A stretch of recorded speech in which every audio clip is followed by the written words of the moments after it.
अस्सलाम वालेकुम नाज़रीन, मैं हूं कुर्बान बलोच। मुंजी सिंध जिए सिंधवारा जिए। आज सारी दुनिया में सिंधी सकाफत का दिन मनाया जा रहा है। सिंध की सकाफत जिसने हजारों सालों से इंसानी तहजीब, इंसानी सकाफत में खूबसूरती और अमन के रंग भरे हैं। रियासत पाकिस्तान में शामिल कौमें अभी भी अपनी सकाफत, अपनी सियाहत, अपनी वसाइल के तहफ़्फ़ुज़ के लिए जदोजहद कर रही हैं। सिंध में सकाफत का दिन हर साल दिसंबर में मनाया जा रहा है। इसकी नौबत क्यों पेश आई? सिंध के बाद सिराकी सकाफत का दिन, बलोची सकाफत का दिन, पश्तो सकाफत का दिन मनाया जा रहा है। रियासत पाकिस्तान की क़याम में कुछ कौमों ने बुनियाद डाली, जैसे सिंध ने पाकिस्तान के क़याम की बुनियाद डाली, सिंध असेंबली ने बुनियाद डाली और उसमें बांग्लादेश या बंगाल दस्ते रास रहा। बाकी कुछ कौमें बलोची, सिराकी, पश्तून रज़ाकाराना तौर पर रियासत पाकिस्तान में शामिल हुई। पाकिस्तान की तारीख को 75 साल हो गए हैं। ये कौमें अभी भी अपनी सकाफत, अपनी वसाइल के तहफ़्फ़ुज़ के लिए जदोजहद क्यों कर रही हैं? सिंध में सकाफत का दिन मनाने की नौबत क्यों पेश आई? इस सूरत हाल पे बात करेंगे। जिन दोस्तों ने मेरा चैनल सब्सक्राइब नहीं किया या नए दोस्त देख रहे हैं तो सब्सक्राइब करें, वॉच करें, शेयर करें। 2008 के इंतखाबात की रोशनी में जब पाकिस्तान पीपल्स पार्टी की हुकूमत बनती है तो 2009 में आसिफ अली जरदारी साहब पाकिस्तान के सदर बन जाते हैं। सदर बनने के बाद वो काबुल का दौरा करते हैं और उस काबुल के दौरे में जब वो हुकूमती वफूद की सरबराही करते हुए अफगान वफूद से मुलाकात करते हैं या कायदीन से मुलाकात करते हैं या सरबराहों से मुलाकात करते हैं तो वो सिंधी टोपी पहनकर जाते हैं उस तकरीब में। इस अमल को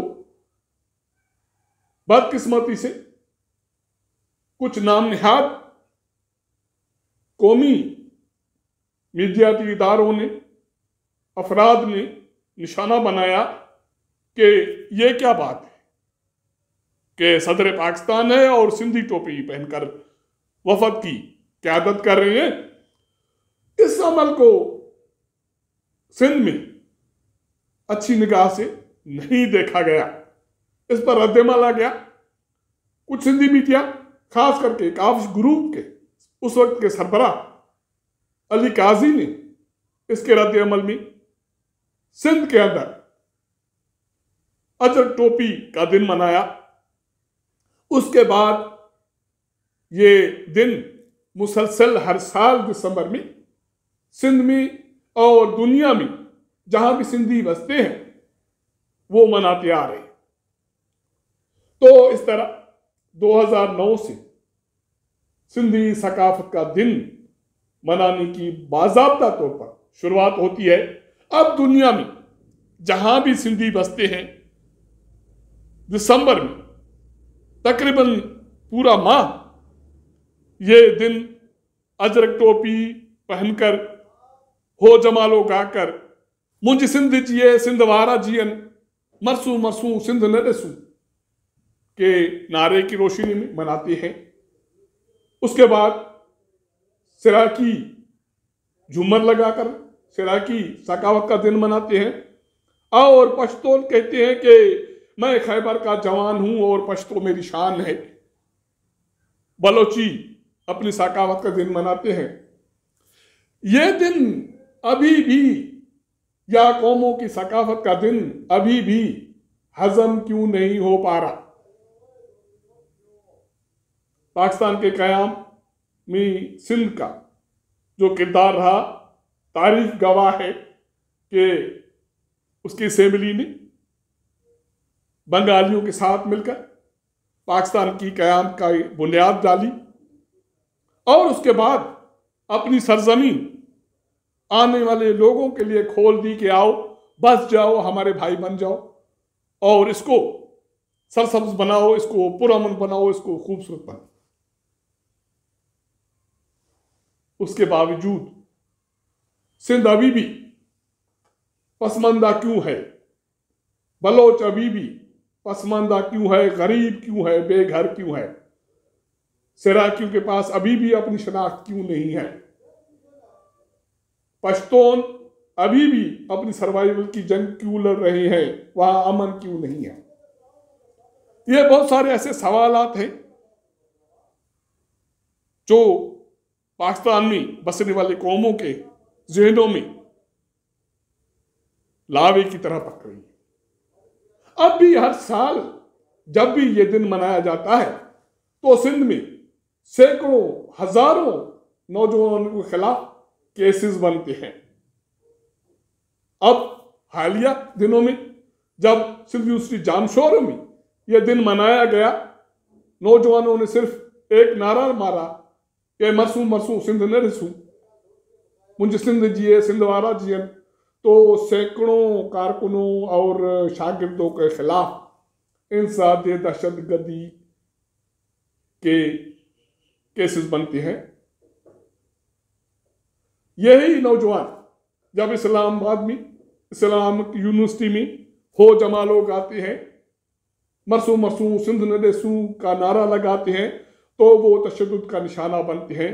कोई उनका पुरसान हाल नहीं है, उनको हॉस्टल से निकाल के भगाया जाता है, वो अदम तहफ़्फ़ुज़ का शिकार है। यही सूरत हाल मेरे ख्याल में सराइकियों को दरपेश है। बलोचों के साथ तो जो कुछ हो रहा है कोई ढकी छुपी बात नहीं है। पश्तून अभी भी बदअमनी का शिकार है। तो ये खेल कब तक चलेगा?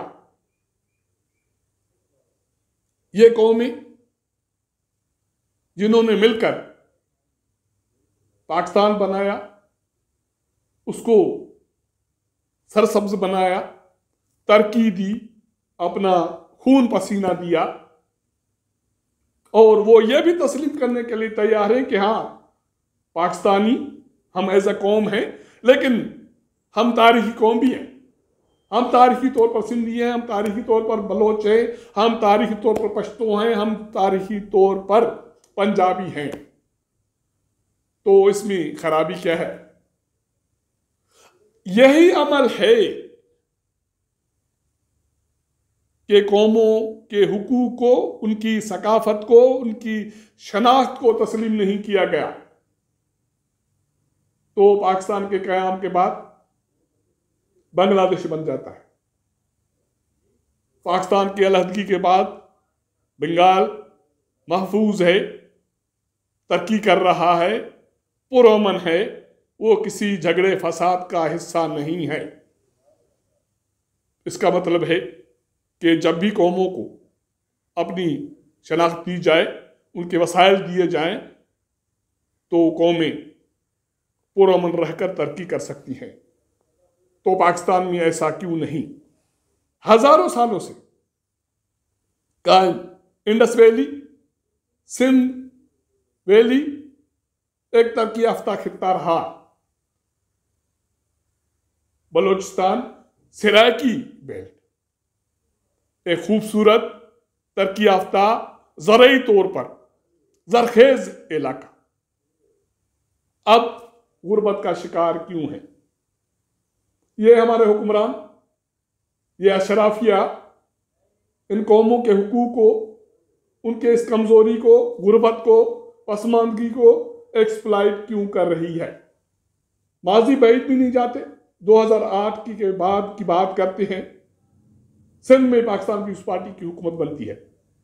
गाहे बगाहे क्यों उसमें शामिल होती रहती है, बाकी कुछ अफराद उसमें शामिल होते हैं,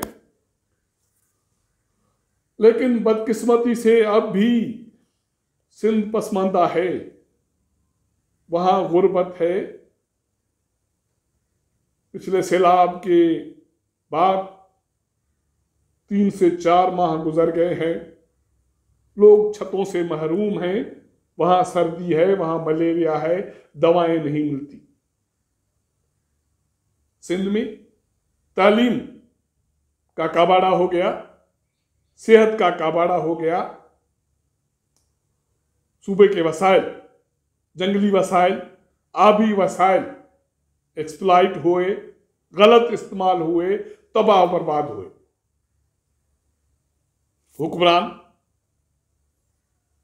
हर शक्ल में, वो काफ लीग हो, नून लीग की शक्ल में हो, वो पाकिस्तान पीपल्स पार्टी की शक्ल में हो, MQ की शक्ल में हो, GDA के शक्ल में हो, जो भी हुक्मरानी में रहे, उन्होंने सिंधी कौम के वसाइल को एक्सप्लॉइट किया, गलत इस्तेमाल किया, उसको वसाइल नहीं दिए, उनके लिए तरक्की के दरवाजे नहीं खुले। अभी भी तरक्की के दरवाजे उनके लिए बंद क्यों हैं? हमारे रियासती इदारे जिस पर इल्जाम है कि मुल्क में, सूबों में जो भी हुकूमतें बनती हैं, उन रियासती ताकतवर इदारों को, उन हुकूमतों को आशीर्वाद हासिल होता है। तो फिर जो हुक्मरान जमाते हैं, जो आवाम को वसाइल फराहम नहीं कर रही, उनके लिए तरक्की के दरवाजे नहीं खोल रही, तो उनमें किसको सुखाब के पर लगे हुए हैं कि हर बार उनको हुक्मरानी दी जाए, लोगों को गरीब रखा जाए। तो मेरे ख्याल में सिंध में सकावत का दिन, वहां के अवाम, वो सिंधी बोलने वाले हों, उर्दू बोलने वाले हों, उस सरजमीन में जो भी बसते हैं और उस सरजमीन को अपनी मां समझते हैं, वो अपनी सकाफत को जिंदा रखने के लिए, अपनी हुकूक को उजागर करने के लिए, टोपी अजरक सरबलंद रखने के लिए हर साल ये दिन मनाते हैं। और उन्हें यह भी पता है कि उनके हुकूक एक्सप्लॉइट किए जा रहे हैं, उनको हुकूक नहीं मिल रहे। एक अशराफिया उनके हुकूक गजब किए बैठा है। ये बदकिस्मती है हमारी, जिसको अब बंद होना चाहिए। अगर बलूचिस्तान में कोई हुकूमत बनती है तो इल्जाम आता है कि ये बलोचों की हुकूमत है, लेकिन हकीकी तौर पर ऐसा नहीं है। अगर सिंध में पाकिस्तान पीपल्स पार्टी की हुकूमत बनती है तो पाकिस्तान में ये फील है, महसूस किया जाता है, या इस्लामाबाद में ये महसूस किया जाता है कि सिंधियों की हुकूमत है। बदकिस्मती से ऐसा नहीं है। अशराफिया एक टोला है, उनका तबका अलग है, उनका क्लास अलग है, उनका आम लोगों से कोई सरोकार नहीं है। इसी तरह अगर पंजाब में या पंजाब के काबीना में, असेंबलियों में सराइकियों की नुमाइंदगी है, तो इसका मतलब नहीं है कि सराइकी रूल कर रहे हैं सराइकी बेल्ट में। और पश्तून भी यही सूरत हाल। अगर सूबों पर अशराफिया की हुक्मरानी नहीं होती तो फिर हुक्मरान तबका जो गठजोड़ करता है, उस गठजोड़ पर उन कौमों के कान खड़े नहीं होते। एक छोटा सा मिसाल देता हूं सिंध के हवाले से। मौजूदा इत्तेहादी हुकूमत बनती है, MQ उसमें शामिल हो जाती है। उसी वाहिदे की रोशनी में सिंध में MQ का नुमाइंदा, शायद MQ का नुमाइंदा भी ना हो, गवर्नर हो जाता है।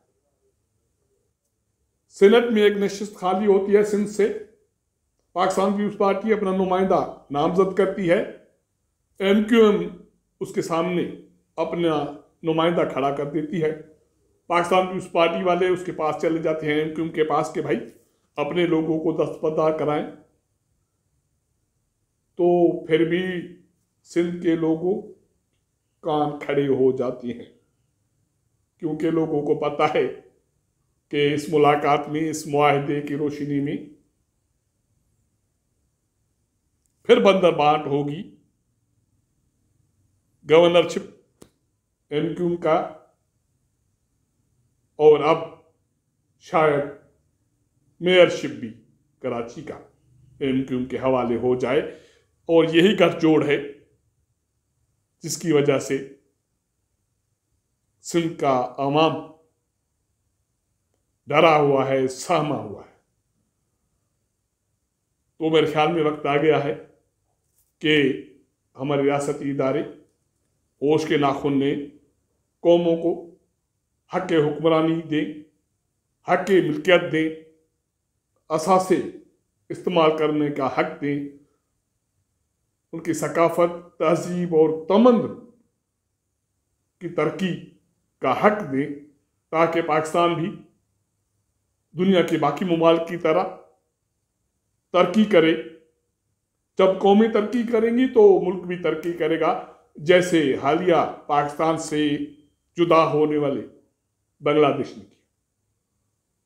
अब तक के लिए इतना। अगर हमारा ये व्लॉग आपको पसंद आए तो अपने दोस्तों के साथ ज़रूर शेयर कीजिएगा, अपना फीडबैक दीजिएगा। आपके साथ मुलाकात करेंगे अगले प्रोग्राम में। तब तक इजाज़त दीजिएगा। अल्लाह हाफ़िज़।